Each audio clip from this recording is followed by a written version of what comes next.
तर मित्रांनो नमस्कार. आज आपण चाललोय बघा पंढरपूरला पहाटे 5 वाजता. तुम्ही म्हणा का चाललाय?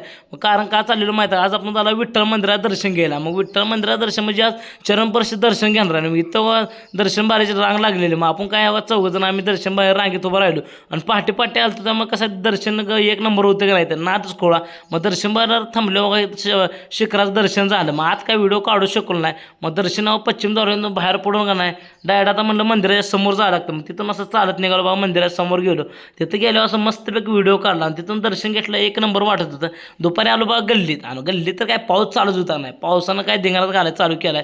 मग आता गणपती बाप्पा येणार तर म्हणलं कसं साफसफाई कर मंडप ती मारून घ्यायला लागतो म्हणून आता मंडळाच्या कार्यकर्त्यांचं मला सांगतो सगळ्यांनी तयार करायला चालू केली. हे असल्या भर पावसात चालू करतं आणि हे मंडळाचं बारकं कार्य करतायत बघा. पावसानं काही विषय नाही. पाऊस बंद व्हायचा काही टेन्शन घेतलं नव्हतं. पण आम्ही पावसात आपल्या मंडळाचं काम चालू करताना मंडळ कसं एक नंबर करायला लागतं का त्यामुळे कसं आहे आणि तेवढ्यात रात्र झाली.